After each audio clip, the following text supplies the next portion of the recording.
Dragnet. Ladies and gentlemen, the story you are about to hear is true. The names have been changed to protect the innocent.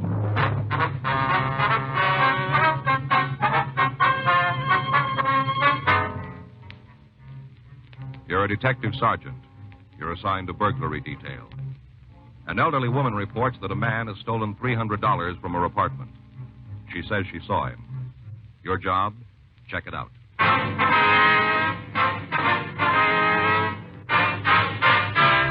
Dragnet, the documented drama of an actual crime.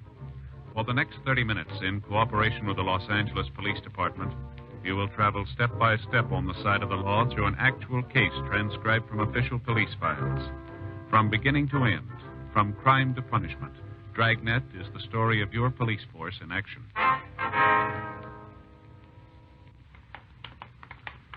It was Thursday, May 19th. It was sunny in Los Angeles. We were working the day watch out of burglary detail. My partner's Frank Smith. The boss is Captain Bernard. My name's Friday. We were on our way out from the office, and it was 3:47 p.m. when we got to a small apartment house on the corner of Olympic and 6th. It's Topeka Arms. What's that lady's name again, Joe? Dunbetter, Martha Dunbetter. Let's see. Yeah. Here's her mailbox, number 8. Must be upstairs. Well, how do you figure that? Only 8 mail slots means 8 apartments. Yeah? Stands to reason number 8 will be on the 2nd floor, don't it? Oh, well, hey, Joe, wonder who comes from Kansas. What? Well, didn't you notice the plaque out in front? Topeka Arms. Yeah. That's a city in Kansas. Topeka, Kansas. Yeah, sure. Somebody must have come from there, the owner or the builder. Why else would they give the place a name like that? I don't know. Well, stands to reason, doesn't it? I guess so. Well, you see, you're not the only one who can do it. Do what? Deduce. Oh. That's what they call it, the way you figured out number 8's 2nd floor. Deduction. Yeah. I was just giving you an example. When I proved that somebody connected with the building probably lived in Kansas, didn't Yeah. Right down there. 8, just like you said. Mm-hmm. Deduction never fails, Joe.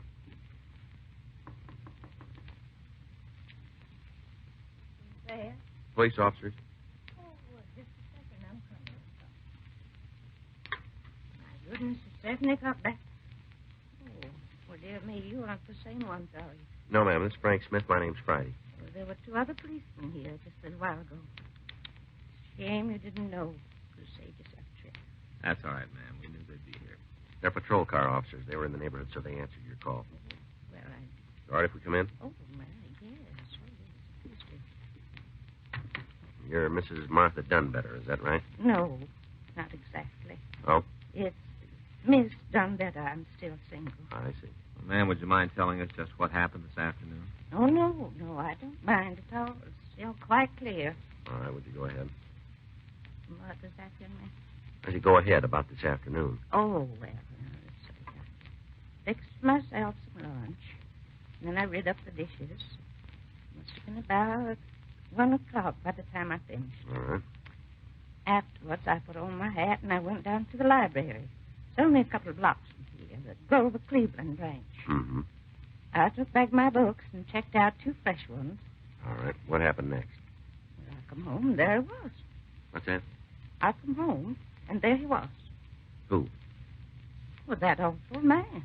Well, just where was he? Here, in my apartment. No, I mean which room? Over there, the bedroom. I see. As soon as I come in, I heard him. At least I heard somebody moving around. First, I thought it was Mrs. Parker's manager. I know she sneaks into my apartment and noses around. Well, she says she doesn't, but I know better. Mm-hmm. Well, I said to myself, I got her red-handed this time. So I marched into the bedroom all ready to give her a piece of my mind. Well? Well, I was never so flabbergasted in my whole life.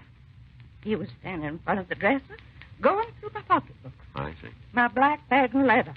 It's the one he was holding. Mm-hmm. Well, ma'am, how much money was in the bag?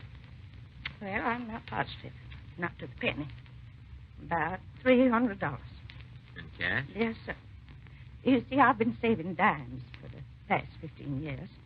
You mean this $300 was in dimes? Oh, goodness gracious, no. What I do is go through my change every night and put all the dimes in my dime bank. And when it's full, I take it down to a real bank and change the coins into bills. A dime bank holds $25. I see. Oh, you'd be surprised how much a person can save that way. It mounts up. Yes, ma'am. Do you know the denominations of the bills? I guess they was mostly tens. Maybe one or two bigger ones. Well, what did this man do next, Miss Dunbetter? Well, he found money.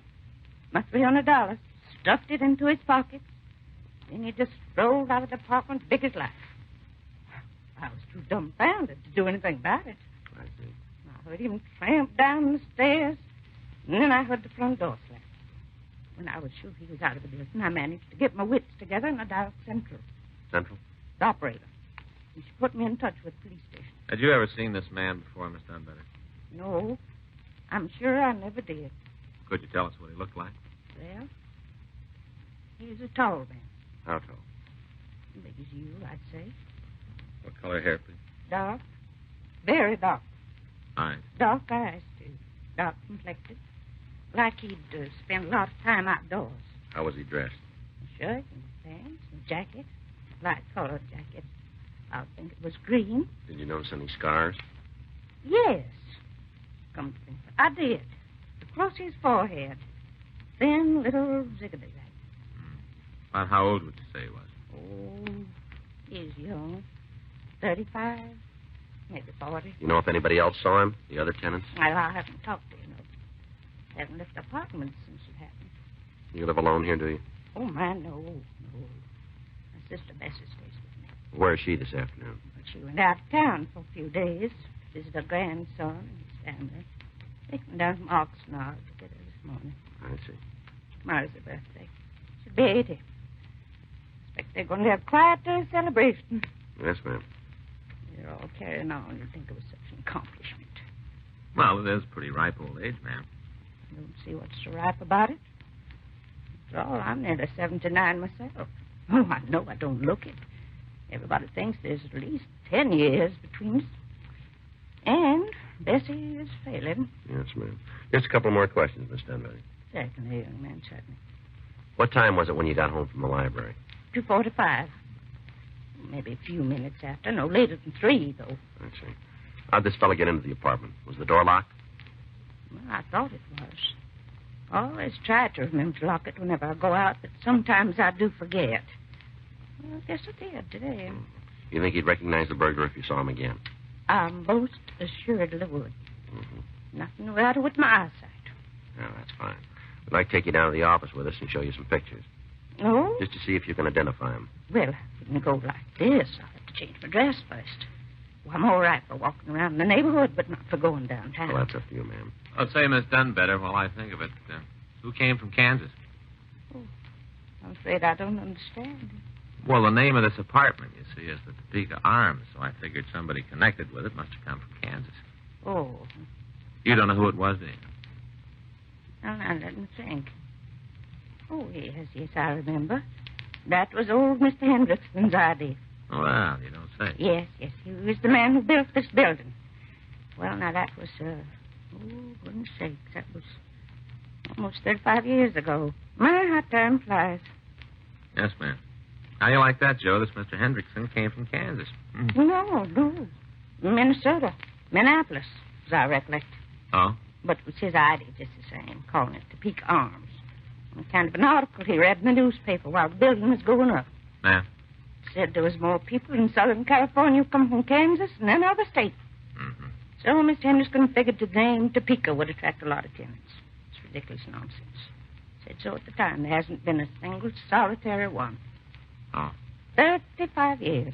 Not a soul from Kansas has ever lived here.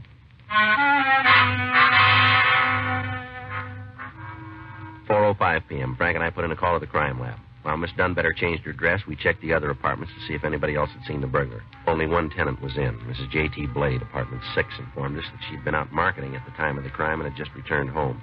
4:16 p.m. Lee Jones and a crew from the crime lab arrived. They began their investigation, and we drove Miss Dunbetter down to the city hall. We checked the oddity file and ran the suspect's description and MO through the stats office, and they came up with 17 possibles. We pulled mug shots and showed them to Miss Dunbetter. She was unable to make an identification. 6:13 p.m. Lee Jones reported no useful fingerprints or other physical evidence in the apartment. 6:46 p.m. We drove Miss Dunbetter home and we went off duty. The next day, May 20th, 11:17 a.m. I'll get it. Burglary Friday. Who's that? Oh, sure. Yeah. When'd he come in? I see. Oh? Well, I wouldn't know. What's he look like? Mm-hmm. Yeah, we'd like to. Right. Thanks a lot. That was Chubb Stark. Who? You know, Stark, the bartender over at the Yellow Cat. Oh, yeah. What's he want? Guy came into his place last night. He was carrying a pretty big roll. He threw it around, bought drinks for the house. Yeah. Got kind of loaded and did some talking about how easy he picked up the dough. Just walked in again this morning. Huh. Sound like anything to you? Well, Chubb says he's about 6 foot, black hair. Yeah. Scar on his forehead.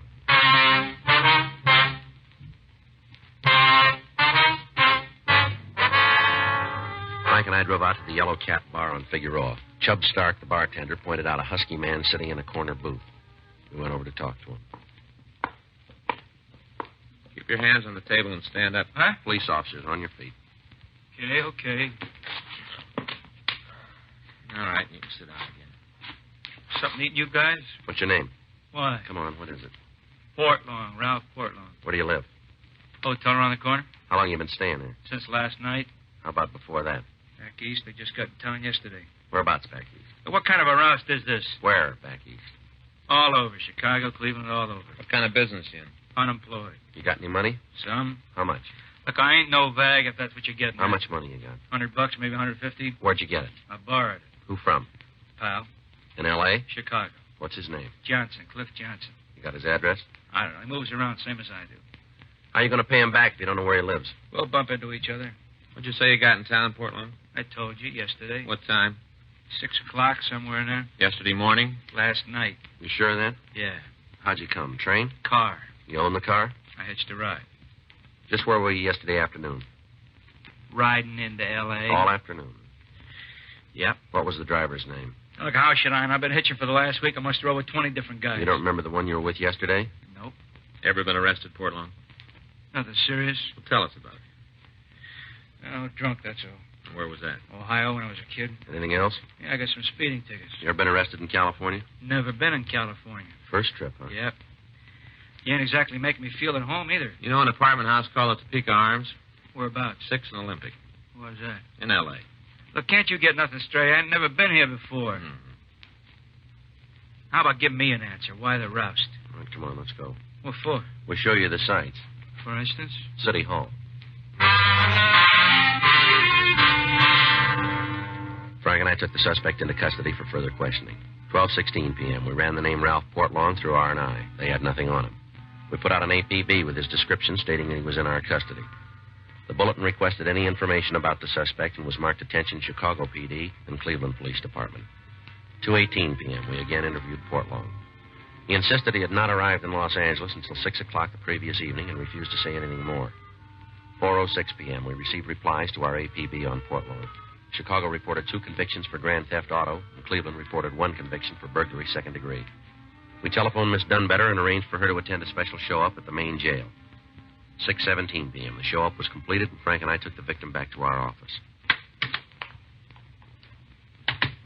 Well, ma'am, you're sure it isn't the same man? My goodness gracious, I ought to know. Yes. Let's see how you could have made such a mistake. Well, he fits your description, even to the scar. But I told you it was ziggity-zag. Yeah, you did. This man's scar's entirely different. Yes, ma'am. His hair's wrong, too. Is that right? The other man had some gray in it right across here. I thought you said he was fairly young. But he doesn't have to be old to get gray. I've been gray ever since I had my appendix out. I was only 34. All right. We'll have you taken home now. It's really a shame. Ma'am? You arrested that poor fellow. And he hasn't done anything. Burglary Friday. Yep. Yeah, that's right. When'd you get it? No, not yet. Will you notify him? Right. Well, I guess we don't need to feel too sorry for Portlong. What do you mean? Another answer on her APB. Yeah? You're right, Miss Dunbetter. He couldn't have been your burglar. Well, I told you, didn't I? He was in Needles yesterday afternoon. He hitched a ride. Yeah? Slugged the driver.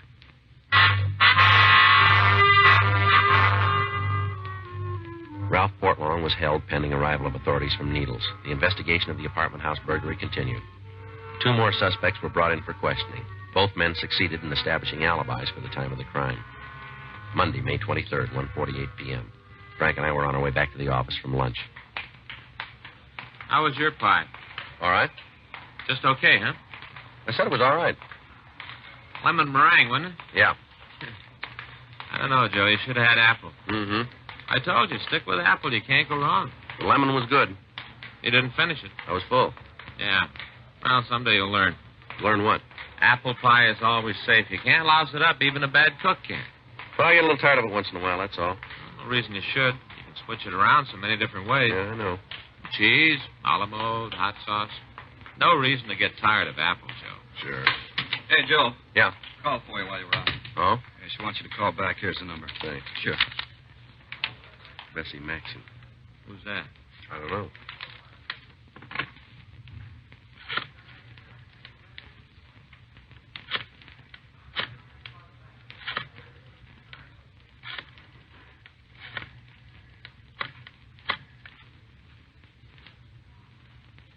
Mrs. Maxon?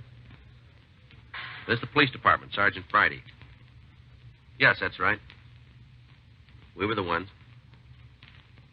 I guess we can. Well, is something wrong?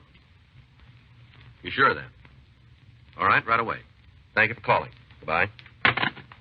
Miss Dunbetter's sister, she just got back from Oxnard. Yeah? She says it never happened. What do you mean? The burglary. Says her sister made it up.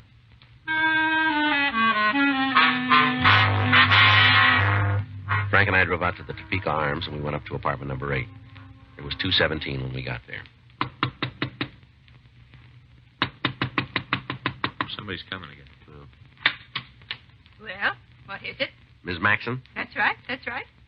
Well, my name's Friday. I just spoke to you over the telephone. No, yes, of course. This is Frank Smith. Oh, how do you do? I do, man. Come right along inside. Thank you. I just don't know what to say. I suppose it's all my fault for going out of town. Should never have left Martha alone. Might have known she'd be up to something. Are you positively sure about this, Miss Maxon? About what? About what? That there wasn't any burglary? Oh, never in a million years. Well, your sister gave us all the details. Play acting, that's all it was. Play acting. She's done it all her life. Oh, I see. You mean Miss Dunbetter isn't... My sister is as sane as you are, if that's what you're driving at. Well, then why'd she tell us that story, do you know? Haven't got the vaguest notion. She simply won't give me any explanation. Oh, I see. If the story was true, why won't she face me?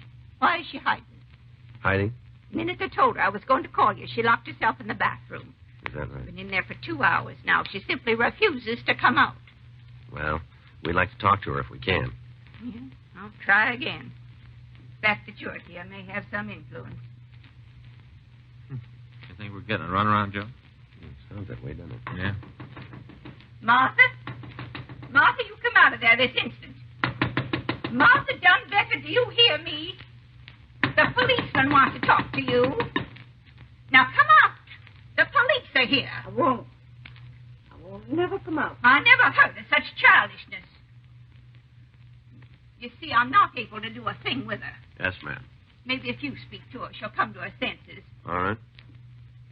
Sister carrying on like this, I don't know how I'll ever be able to hold my head up again. It's scandalous. Miss Dunbetter, this is Sergeant Friday. Miss Dunbetter, will you come out so we can talk to you? Miss Dunbetter?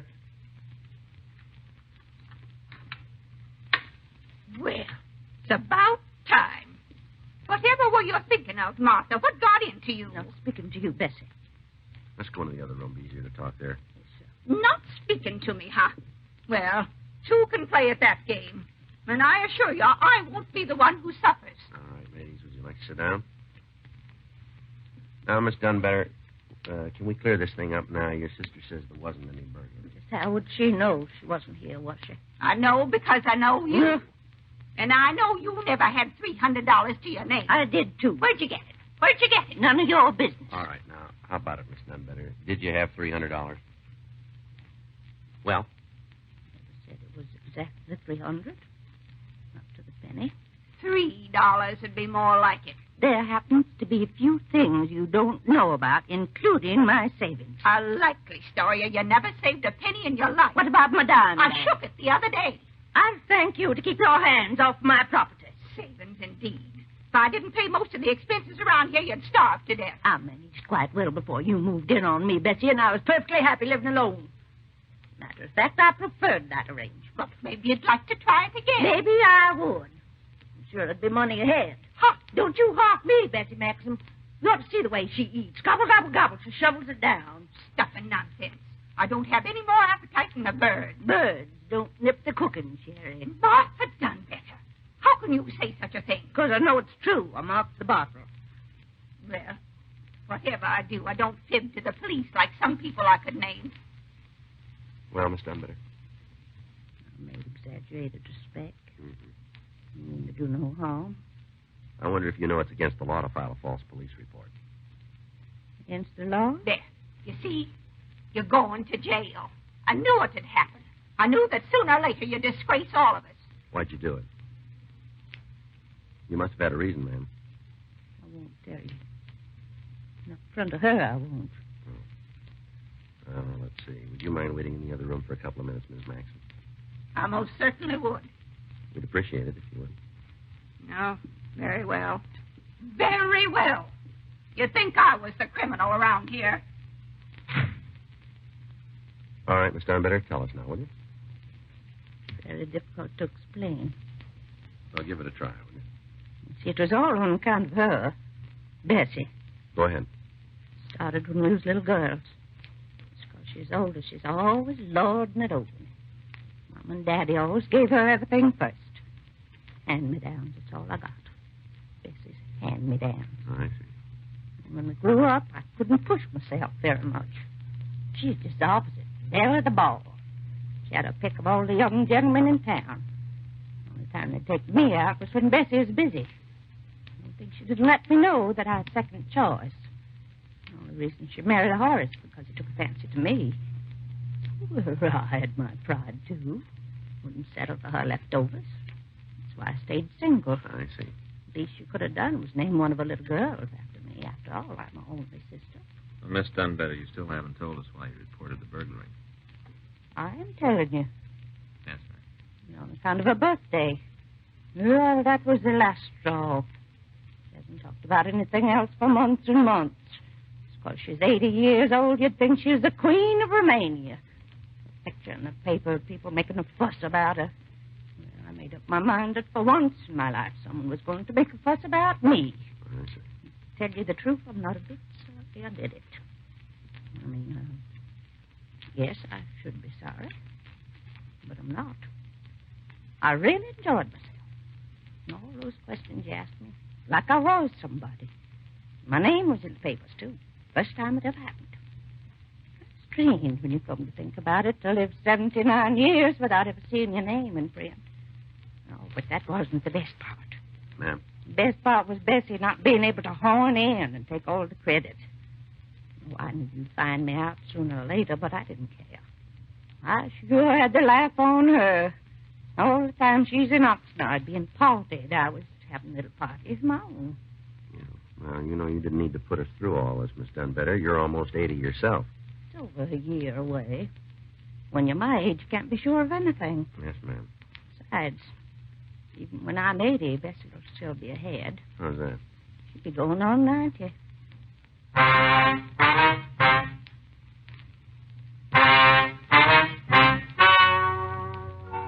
The story you have just heard is true. The names have been changed to protect the innocent.